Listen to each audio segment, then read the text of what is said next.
Hi, welcome to our channel where we share the most intriguing stories.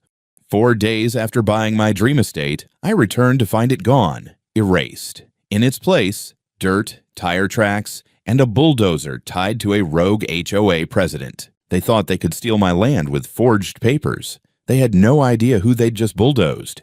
It's funny how quickly a dream can turn into a goddamn nightmare. 4 days ago, I was standing on the porch of a 2-story colonial mansion built in 1910, holding a glass of champagne, shaking hands with a broker who just sold me 10 acres of peace and legacy. My daughter Ava twirled on the gravel driveway like it was a stage, already imagining her bedroom upstairs and asking if she could plant sunflowers by the porch. I told her she could plant a whole damn forest if she wanted. That was the plan. Escape Atlanta, start over, build a boutique vineyard, live deliberately. The house had bones, real ones, heavy wood beams, ornate molding, leaded glass windows that caught the sun like stained glass. Sure, it needed work. The roof had spots, the wiring was ancient, and the back porch leaned like a drunk uncle. But I saw potential. I saw a future. And when I closed on it for $3 million, wired the funds, signed the deeds, secured the insurance, and got the green light from the county for restoration, I felt something I hadn't felt in years. Peace. I hadn't even moved in yet. We were still in the planning phase. My architect Glenn was coming in today with the contractor and the landscape guy. I had plans to rework the gardens, maybe bring in a sommelier from Napa to help design the vineyard. Ava had already named the place Lavender Hills. I told her it sounded like a retirement home, but she was insistent. It stuck. So this morning, I packed up some blueprints, stopped for coffee, and drove out with Glenn and the others to walk the land, finalize some initial work, and begin this new chapter. We were laughing about the rusty wind vane when we pulled up to the gates. And then the laughter stopped. There was no house, just nothing. No porch, no roof, no leaded windows. Nothing but raw earth, a smear of gravel, and scattered chunks of concrete like bones sticking out of a battlefield. Where my home had stood just days ago, there was now only a gaping wound in the land. Fresh tire tracks crisscrossed the dirt like claw marks. I opened my mouth, but nothing came out. Glenn whispered, "Where's the house?" I stepped out of the car slowly, like if I moved too fast, I'd wake up. I could still see it. In my head. The wraparound porch, the weathered shutters, the busted swing Ava begged me to keep. I walked forward in a trance, crunching over debris, feeling the heat rising from the bare dirt. Glenn said something behind me. I couldn't hear it. I think the contractor dropped his coffee. The air smelled like diesel and dust. My house was gone, erased, obliterated. I knelt and picked up a brick, one of the original ones cracked in half. I held it in my hand like a dead pet. My mind couldn't wrap itself around what I was seeing. This was my land, my deed, my future, and someone had bulldozed it to hell. I called the police, hands shaking, voice tight. I had to repeat myself 3 times before the dispatcher stopped thinking it was a prank. Sergeant Slater arrived 20 minutes later, a gruff, no-nonsense man who looked like he shaved with a hunting knife. He stepped out of his cruiser, squinted at the flattened earth, and asked, "You said there was a house here?" There was. 4 days ago. "You sure you're not on the wrong property, sir?" I didn't scream. I didn't punch him. I handed him a packet, purchase agreement, closing documents, property survey, aerial drone photos I'd taken during inspection, and my county-approved restoration permit, all time-stamped, all legal. He flipped through them, his jaw tightening with every page. When he looked back at me, he wasn't skeptical anymore. "This looks legit," he muttered. "Who the hell tore this down?" I said nothing. I had no answer. Not yet. Slater radioed for backup and began cordoning off the area as a crime scene. Meanwhile, Glenn found a fresh set of caterpillar tracks leading toward a dirt path at the far end of the property. Not just any tracks, big ones, heavy-duty, bunched close like the machine had turned around here. We followed them on foot, pushing through overgrown grass and scraggly brush. 200 yards down, we found it. A rusted chain-link fence torn open, and just beyond it, the edge of another property, a vacant lot. And on that lot, parked in the shade like it hadn't just committed a felony, was a massive yellow bulldozer. Still dusty, still warm, and spray-painted across the side in chipped block letters, Crater and Sons Demolition. I stared at that machine like it was a murderer caught sleeping next to the body. Something was very, very wrong. I didn't sleep that night. Not a second. After the discovery of the bulldozer, the cops impounded it and towed it to a secure lot. Slater promised me they'd open an investigation into unauthorized property destruction, but his face told me what his words didn't. They had no idea where to start. No witness, no arrest, no suspect, just a $3 million pile of dirt. I sat in my truck staring at the photos of the property before the demolition. I had them stored in my phone in a folder labeled Lavender Hills. Now the name felt like a cruel joke. The next morning, I went back out there alone. I parked at the gate, what used to be the gate, and walked to the center of the rubble. I stood exactly where the front door had been, closed my eyes, tried to remember the sound the wood made when it creaked open, the scent of the old floorboards.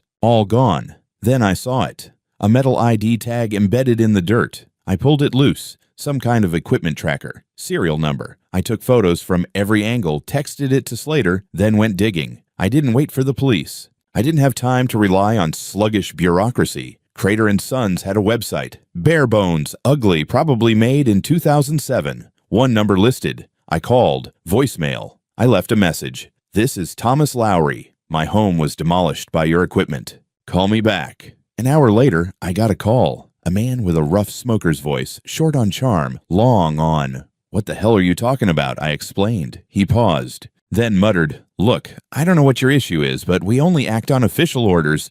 I'll check with the site foreman. 2 hours later, he called back. I got the info.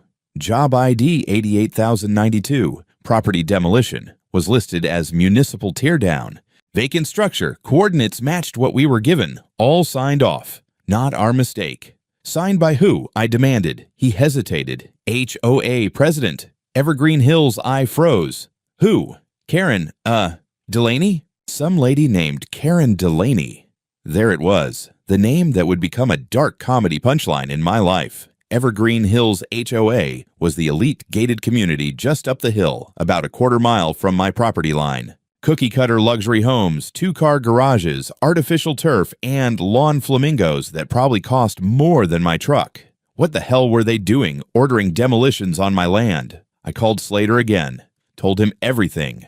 He told me to sit tight, that they were getting a subpoena for the demolition order and initiating contact with Evergreen Hills. I didn't want to sit tight. I wanted heads to roll, but fine. I waited one more day.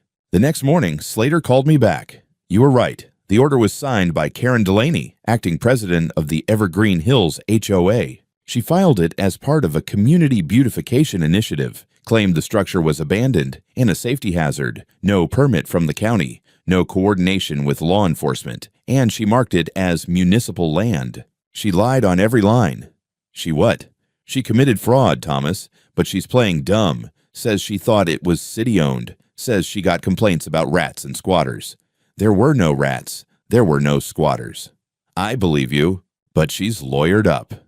Of course she had. I wanted to talk to her myself. Slater advised against it, said to let the legal process play out. But I'm not built for waiting while someone hides behind red tape. I called my attorney, Natalie Chen, a no-nonsense litigation specialist I'd worked with before on real estate deals. She reviewed the documents I sent her and nearly choked. They bulldozed a privately owned historic structure without notice, permit, or due process. Jesus, Tom, that's not civil. That's criminal. I want blood, she smiled. Then let's get it the right way. That afternoon, we drove straight to the Evergreen Hills HOA office, nestled between 2 golf course lots like it was guarding the entrance to suburbia. The receptionist, a woman who looked like she'd rather be tanning, tried to stall us. Natalie didn't blink. We're here to speak with Karen Delaney.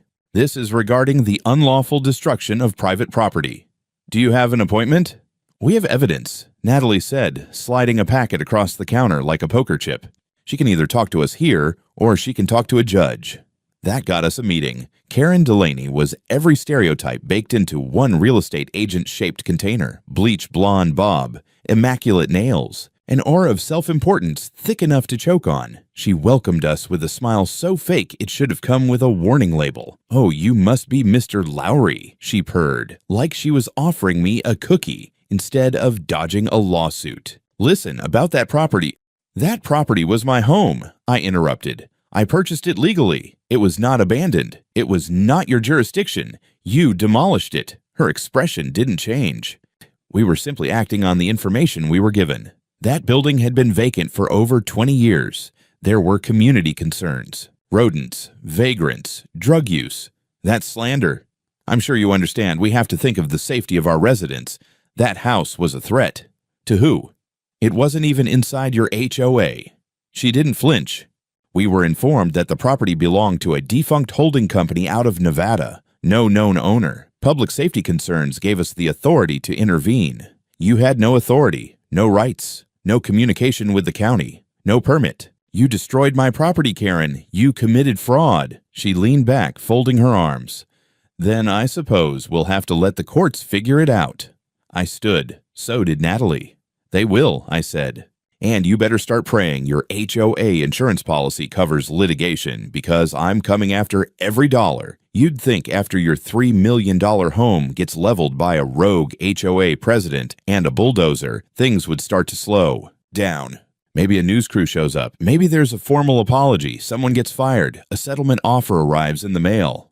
Nah. Instead, I spent the next 48 hours buried in paperwork, police updates, and angry conversations with my insurance company, who, surprise, wasn't exactly eager to pay for a home flattened by community overreach. They wanted their own investigation. Meanwhile, Natalie was already building the case. She started filing subpoenas, demanded HOA internal correspondence, requested demolition contracts, and HOA meeting minutes. That's when the first crack appeared. The demolition company, Crater & Sons, submitted a scan of the original work order. It looked official at first glance. Evergreen Hills HOA header, dated, signed, job number, even a stamped approval. But something about it felt off.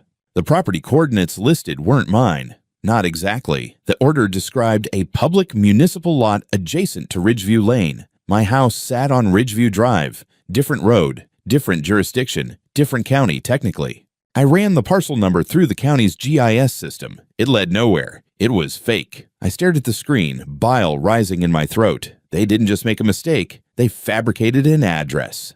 They manufactured justification to destroy private property. Natalie confirmed it after a few hours with a forensics doc analyst. The coordinates and parcel number listed in the work order do not correspond to any real property in Fulton or Clayton County. The document is a forgery. She exhaled like she was trying not to explode. They created a phantom lot to make the demolition look legitimate. Whoever did this didn't just mess up paperwork. This is deliberate. It's fraud. At the same time, my private investigator, Carl Finch, a retired cop with the world's flattest effect and zero small talk, was digging into the HOA itself. What he found peeled back a layer of rot I didn't expect. Board minutes from last month show a motion was passed to address unsightly neighboring structures negatively impacting Evergreen Hills property values. There's no official survey, no legal notice, just that phrase. Let me guess, I said. The motion was authored by Karen Delaney? Yup, and seconded by one Harold Griggs. Who's that? Carl smirked for the first time in our entire professional relationship. Developer. Owns 3 empty lots directly behind where your house used to stand. Been trying to get driveway access through your land for years. Denied by the county. Guess your house was in the way. It hit me like a sledgehammer. This wasn't about rats, or vagrants, or community beautification. This was about access, money, zoning. They couldn't get to the lots the legal way, so they erased the obstacle. I needed proof. Hard, irrefutable, courtroom-quality proof. Carl didn't disappoint. He pulled HOA internal emails using a public records request loophole. They'd been sloppy. Karen had emailed the demolition company from her personal address, not the HOA one. In one message dated just a week before the bulldozing, she wrote, "Please make sure the teardown is done before Friday. It's critical we complete Phase 1 before the zoning committee review." Another email to Harold. "The structure will be removed on time. I've filed the notice under abandoned municipal lot. We're covered. Worst case, we just call it a beautification mistake." A beautification mistake. They thought they could bury a historic house and call it landscaping. I handed everything to Natalie. She didn't even blink. This just became a felony case, and it's going to court. But that wasn't the end. While Natalie was prepping civil litigation and Carl was still sniffing through HOA trash, I got a call from Glenn, my architect. He sounded shaken. "You might want to see this in person." I met him at the edge of my lot. He pointed to a freshly staked flag in the dirt. Not mine. Bright orange with a laminated tag. Preliminary utility assessment. East Ridge Development. I blinked. They're surveying? Yeah, for a goddamn road. Someone had already initiated plans to carve a new driveway right through the plot where my house once stood. Through my land. Before the lawsuits, before even pretending to apologize. That was the moment my grief turned into fury. I wasn't dealing with incompetence. I was dealing with predators, and they thought I would just take it. By the time I found out they were already planning a road across my lot, I stopped calling it negligence. This wasn't a misunderstanding. It was a coordinated attack, papered over with fake documents and neighborhood smiles. Natalie doubled down. She filed a formal complaint with the county zoning board, attaching every piece of evidence we had so far: the forged demolition order, the GPS discrepancy, the HOA emails, and even a transcript from Karen's little beautification mistake line. County officials started sniffing around fast. When the words illegal land use and fraudulent zoning action hit their radar, they took notice. Meanwhile, Carl was still digging. He'd become like a bloodhound with a badge. What he found next was the final nail. Turns out the HOA had held a special meeting a week before the demolition. One of those closed-door, no minutes filed types. No public notice, no vote from the homeowners, no legal authority. But in the internal memo, again leaked from Karen's personal Gmail, there was a line that made my blood run cold. Per Harold's request, we will expedite clearance of the structure on Ridgeview Drive. It is critical to remove the building prior to application for zoning variance. Use the municipal pretense. Municipal pretense. They had a phrase for it. A whole playbook. They knew my house wasn't theirs to touch. And they didn't care. Natalie and I decided it was time to go public. She arranged a press conference on the remains of my property, literally on the dirt where my porch used to be. Local news came out with their cameras and boom mics. I stood beside her in a clean dress shirt and boots still caked with bulldozer dust, trying not to scream. Natalie handled the legal talk like a pro, breaking down the case. Destruction of private property, fraud, forged documents, attempted illegal land acquisition, potential conspiracy between HOA board members and a private developer. Then she handed the mic to me. I kept it short. I bought this house with the intention of building a life here with my daughter. I followed every law, filed every permit, paid every tax. 4 days later, it was gone. Demolished without notice, without cause, without a shred of legality. That wasn't an accident. It was greed, and I will not let them bury it under fake paperwork and smug denial. They destroyed my home. Now I'm going to destroy their lies. That clip hit local news, then regional, then CNN picked it up for a suburban HOA overreach nightmare segment. The internet took care of the rest. Karen Delaney's name started trending for all the wrong reasons. People dug through her past HOA decisions, including a 2019 incident where she fined a retired Marine $500 for putting up a Halloween skeleton. She became meme material overnight. Karen the Wrecker, the Bulldozer Queen, President Demolition. The pressure cracked the board. A week after the press storm, 2 HOA members resigned. An anonymous whistleblower sent us the full internal HOA packet used to justify the demolition. It included a photoshopped map that removed my parcel number entirely, a motion to assume temporary jurisdiction over unincorporated adjacent parcels for safety purposes, a copy of a letter, unsigned, addressed to a fake LLC in Nevada, claiming intent to seize dormant asset under HOA reclamation rules. It was all smoke and mirrors. They invented an owner, invented jurisdiction, and invented authority. It was like watching children dress up in legalese to justify grand theft real estate. Natalie was ecstatic. This is textbook premeditated property theft. You don't get cleaner than this. We'll bury them. But it wasn't over. One morning, I woke up to find a certified envelope on my doorstep, a cease and desist from Evergreen Hills, HOA. They were accusing me of defamation, disruption of community peace, and harassment of board members. They were demanding I cease all public commentary and social media appearances or face a countersuit. I laughed so hard I nearly choked on my coffee. I called Natalie. She didn't even blink. Perfect, she said. Let them try.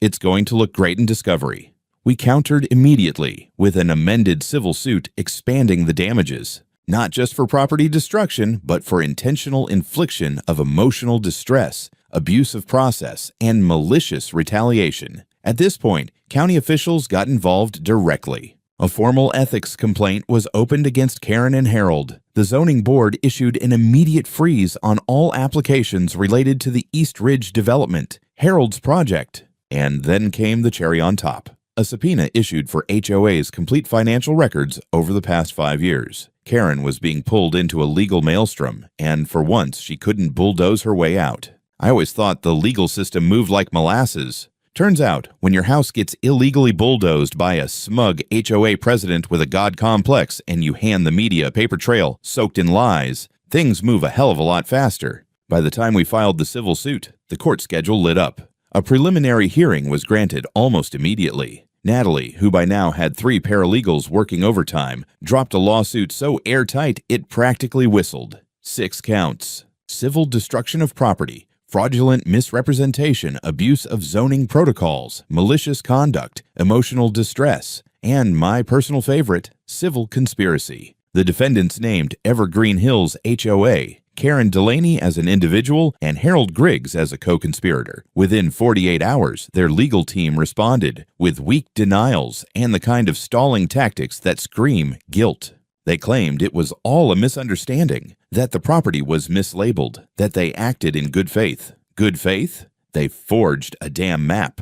Meanwhile, I had to fight fires elsewhere. Crater & Sons, clearly spooked by the lawsuit, tried to distance themselves. Their lawyer sent over a letter saying they were merely following contractual directives and that the HOA certified ownership and jurisdiction in all signed documentation. I wasn't even mad. I expected it. They were trying to stay out of the blast zone, but Natalie filed a preservation of evidence motion just to make sure they didn't accidentally misplace those emails Karen sent from her personal account. Then came the HOA's brilliant PR move. They held a town hall. That's right, in the middle of a civil lawsuit, with their president under multiple investigations. Evergreen Hills HOA invited their residents to a community clarification session at the clubhouse. I almost didn't go. But Carl, ever the tactician, insisted. "You want to see how rats act when the ship's taking on water," he said. So I went. I didn't speak. I sat in the back, ball cap low, arms crossed. Karen stood in front of about 30 residents, trying to spin gold from garbage. She used words like miscommunication, unfortunate procedural gap, and our duty to protect neighborhood integrity. I watched people nod, frown, whisper. One man actually asked, "Is it true you didn't have a permit?" Karen blinked. "We had internal documentation and third-party confirmations." Another woman, middle-aged yoga gear, likely voted for Karen twice, asked, "But did you notify the county?" Karen hesitated. There was an assumption that the parcel fell under our extended buffer zone. Extended buffer zone. They were inventing legal terminology like it was a goddamn Dungeons & Dragons campaign. After the meeting, 2 residents quietly approached me in the parking lot. One of them, a retired teacher named Martha, told me, "I'm so sorry. I live 2 houses up from the trail. That house was beautiful." We never supported what she did. The other man handed me a folded piece of paper, a printout. It was a screenshot of a private neighborhood forum, HOA board members chatting, casually joking about the demolition. One line stood out, "It's gone.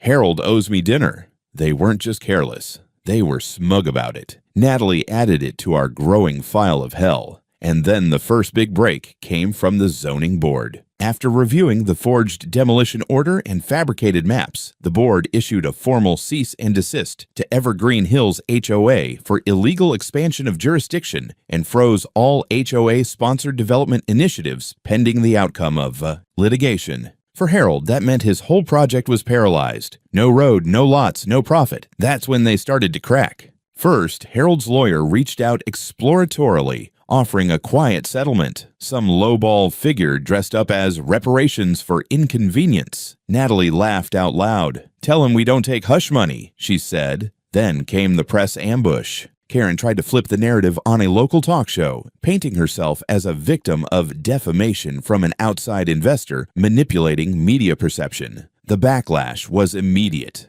Call-ins lit up the station. One caller said, "You bulldozed the wrong house, Karen, and now you're bulldozing the truth." It was glorious. I stayed quiet in public, as advised, but privately, I was tracking every thread. And one morning, I got an email from someone I didn't expect. a former HOA secretary named Lila. She had quit months before the demolition. The email's subject line read, "I warned them." In the message, she attached a resignation letter she'd written to the board. It was dated 2 weeks before the house was destroyed. She wrote, "I am resigning due to unethical behavior and the board's reckless disregard for legal boundaries. The planned demolition on Ridgeview is a liability nightmare, and I refuse to be complicit." I forwarded it to Natalie. Her response, "This case just went nuclear." The courthouse smelled like old paper, floor polish, and nerves. It was the preliminary hearing, but it felt like a full-on trial. I sat behind Natalie in a navy suit I hadn't worn since my cousin's wedding. Next to me, Carl hunched like a gargoyle, phone in one hand, case notes in the other. We had witnesses, documents, digital forensics, internal emails, satellite data.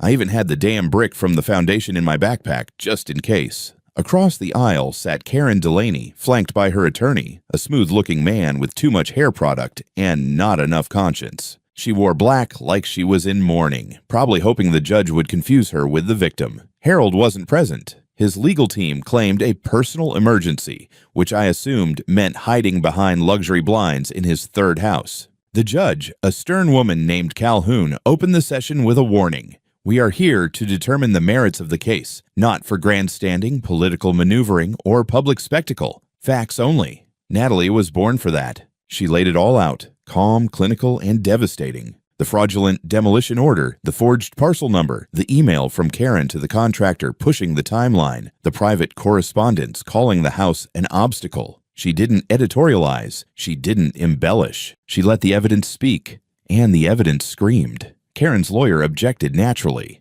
He tried to paint the HOA as confused but well-intentioned, citing historical neglect of the property and inconsistent registry data. He even dared to suggest that I had failed to mark the land as active residential, as if that excused turning it into a crater. Judge Calhoun didn't buy it. She asked one question.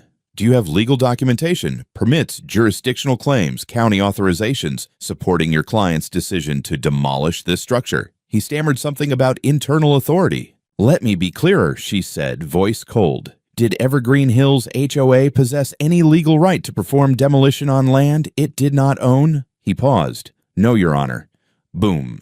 That's when Natalie called the first witness, Sergeant Slater. He testified to the scene, the lack of permits, and the impounded bulldozer. Then came Glenn, my architect, who described arriving at the site and finding nothing but dust. He brought photos, plans, emails. The judge nodded at every exhibit entered. But the most brutal moment came when Lila took the stand. She was quiet, composed, but her voice had steel. She told the court about the closed-door meetings, how Karen insisted on just getting it done, how Harold whispered about property leverage. She read her resignation letter out loud. You could hear a pin drop in that room. When Natalie asked her if she believed the demolition was legal, Lila looked straight at Karen and said, "No." And they knew it. Karen didn't react, not visibly, but her foot started bouncing under the table, and her attorney leaned over to whisper something urgent. After Lila, Natalie introduced the HOA forum screenshot, the one where board members joked about dinner bets and cleanups. The judge raised an eyebrow.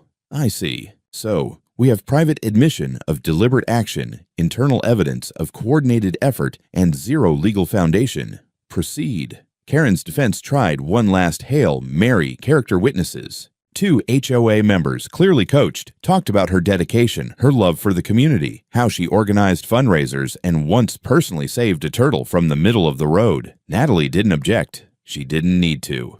Judge Calhoun simply said, "This is not a hearing about turtles." Then it was my turn. I walked to the stand, heart thudding like a bass drum.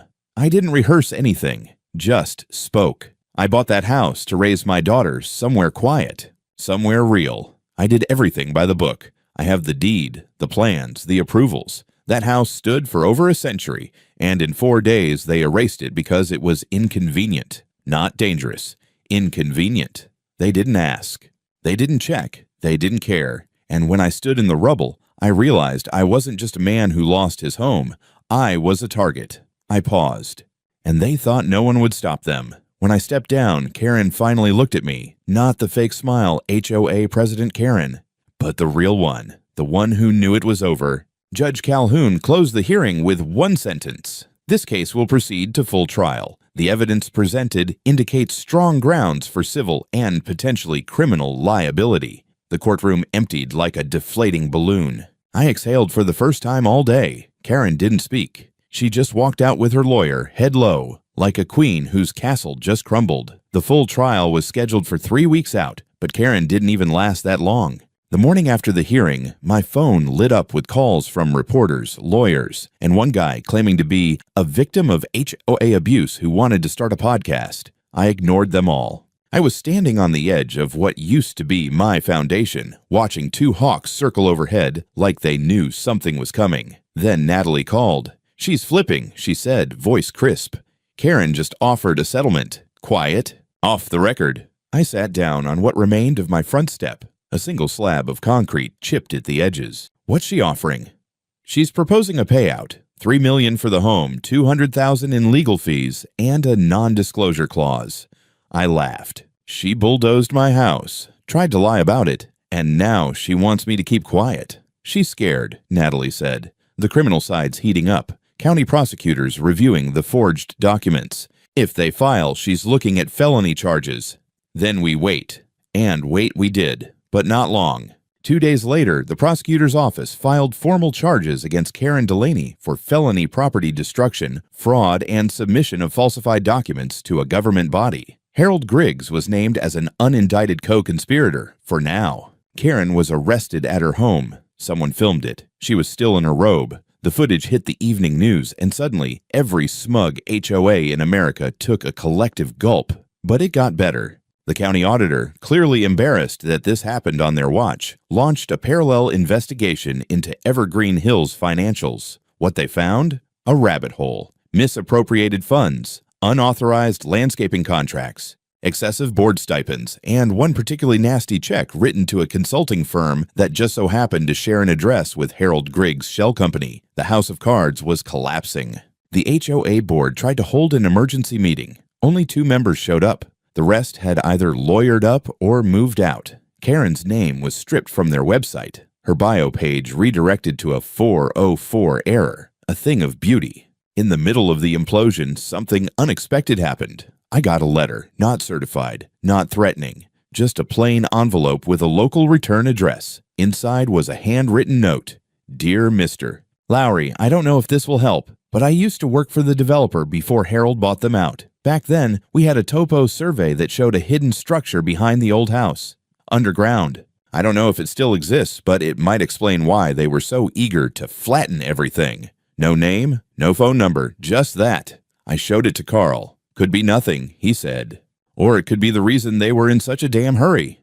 The next day, I hired a ground-penetrating radar team. They scanned the property. 3 hours in, they found it. A sealed concrete slab beneath what used to be the kitchen. No plumbing, no foundation tie-in, just a rectangle 8 feet deep. We broke it open. Inside was a stone staircase, a rusted metal locker, and 2 crates. One held Prohibition-era wine bottles, unlabeled but intact. The other, paperwork, old deeds, maps, even a 1920s ledger from a bootlegging operation that apparently used the house as a front. But at the bottom, wedged into a box of dust-covered records, was something else. A key. Attached to it was a faded tag that read, Union First Bank, Box 91. Property title, Do Not Destroy. Natalie was already on the phone before I could speak. This isn't just about a house anymore, she said. This is a goddamn time capsule, and if that box holds what I think it holds, we just found the legal nuke. We contacted the bank. The vault still existed. Box 91 was registered under the name Lowry and Company. Vineyards. My great-grandfather's company. We opened it under legal supervision. Inside was a sealed affidavit. It confirmed that the land had been privately retained under a family trust, one that superseded any future municipal acquisition attempts. Signed, notarized, and still legally binding. The trust had never been dissolved, just forgotten. Natalie smiled like a shark in a wetsuit. You don't just own the land, Tom. You own every inch around it that they've been trying to develop for years. The cherry on top? Harold's project. Half of it overlapped with the trust's easement boundaries. Illegal construction, pending zoning violations, major liability. He'd have to bulldoze it himself. The last time I stood on my land and felt nothing but rage, I was staring at a crater where my home used to be. Now, standing in almost the exact same spot a year later, I felt something else entirely. Peace. Real peace. Not the kind you fake through clenched teeth when lawyers are talking. Not the kind you pray for when the bulldozer's already done its damage. The trial wrapped up 2 weeks ago. Karen Delaney was sentenced to 5 years in state prison for felony destruction of private property, document fraud, and conspiracy to commit zoning abuse. No parole for the first 3. She cried in court. For herself, of course, not for what she did. Harold Griggs tried to slip away with a quiet settlement, but the judge wasn't having it. Once the evidence of shell companies and zoning manipulation came to light, his project was declared unlawful. The county revoked all permits and fined him over $1 million for environmental violations, unauthorized construction, and fraud. He's bankrupt now. Rumor has it he sold his Bentley on Facebook Marketplace. The civil suit ended with a judgment in my favor, $6 million, 3 for the destroyed home, 2 for damages, distress, and legal costs. 1 additional million for willful fraud, as the judge called it, a premeditated, calculated assault on a law-abiding citizen's rights. Evergreen Hills HOA dissolved completely. The homeowners voted to dismantle it after 3 more board members were hit with ethics violations. A new voluntary neighborhood council formed in its place, run by actual residents with actual transparency. No more beautification raids, no more backyard surveillance, and definitely no more Karens with clipboards. They even asked me to serve as interim president while they rebuilt. I accepted, on one condition: full public accountability, and every HOA action subject to vote and third-party audit. They agreed. My daughter Ava asked me if we could still call the new house Lavender Hills. I told her yes, on one more condition: she had to help me design the wine label when the vineyard opens. Because, oh yes, the vineyard is happening.